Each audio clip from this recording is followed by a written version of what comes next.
Perkara yang ketiga, zaman Pakatan Harapan 22 bulan, banyak pegawai-pegawai kerajaan dihentikan, dilantik buat pegawai lantikan. Saya mencadangkan sama ada PTD, kerani, mana yang kosong lantik, penuhkan jawatan tersebut, bagi pencen kepada mereka. Inilah antara nikmat menjadi pegawai kerajaan. Kalau tidak, kalau kita bagi setakat kontrak, sampai bila kontrak? Kemudahan-kemudahan yang ada, yang mereka nikmati daripada kerajaan. Satu penginayaan kepada rakyat. Konon-konon bila mari kita nak menyusun semula peruntukan dalam Pakatan Nasional ini, dikatakan kita tidak peka dan sebagainya. Sedangkan kita tahu, rakyat dalam Malaysia ni tahu, sejak semula Pakatan Harapan memerintah, saham menjunam. Segala-galanya jatuh, yang menyebabkan kerugian bertimpa-timpa. Tetapi masuk ke tahun dah lama sikit, mungkin mereka lebih bijak mengurus mentadbir negara, maka ekonomi semakin baik. Saya tidak menafikan perkara-perkara tersebut.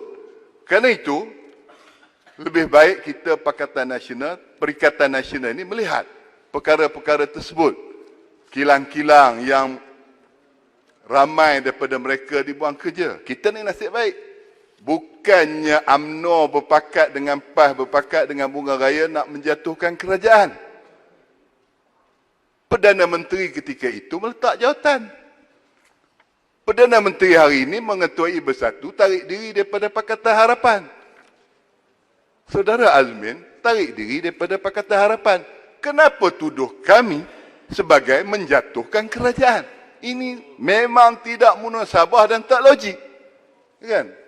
Saya berharap supaya perkara tersebut tak payahlah kita mainkan seolah-olah kami di sini merampas kuasa.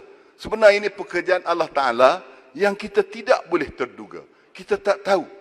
Ya Amat Berhormat Tun Dr. Mahathir kenapa nak letak jawatan? Ini kita tak tahu pemikiran beliau. Kemudian Tun Dr. Mahathir ditipu masa di Istana Negara. Semua nak pangkah Tun Dr. Mahathir, tiba-tiba hari kedua mereka pangkah. Greg Langkawi ingin mencelah. Berikan. Sila. Silakan Langkawi. Puan Yang Dipertua, saya tidak letak jawatan. Tetapi ahli-ahli daripada kerajaan ini mungkin tak faham cara-cara perlembagaan kita. Apabila Parti Bersatu keluar daripada Pakatan Harapan, maka Pakatan Harapan pun jatuh. Tak jadi kerajaan lagi. Kalau dia tak jadi kerajaan, macam mana saya nak jadi Perdana Menteri? Just bila dia tak jadi kerajaan, menteri dan lain-lain pegawai juga jatuh, termasuk Perdana Menteri. Jadi macam mana saya nak letak jawatan lagi? Saya dah tak ada jawatan. Ini saya fikir payah nak dipaham. Diulang perkara ini berkali-kali. Macam tak boleh dengar ke? Tak tahulah. Tapi ini sebenarnya tak ada peletakan jawatan. Saya cuma memberitahu kepada Yang di-Pertuan Agong keadaan iaitu saya terletak jawatan. Ini bukan bermakna saya buat keputusan sendiri nak letak jawatan. Apabila parti saya keluar daripada Pakatan Harapan, Pakatan Harapan tidak jadi kerajaan lagi dan semua anggota Pakatan Harapan tentulah tergugur kerana tindakan itu.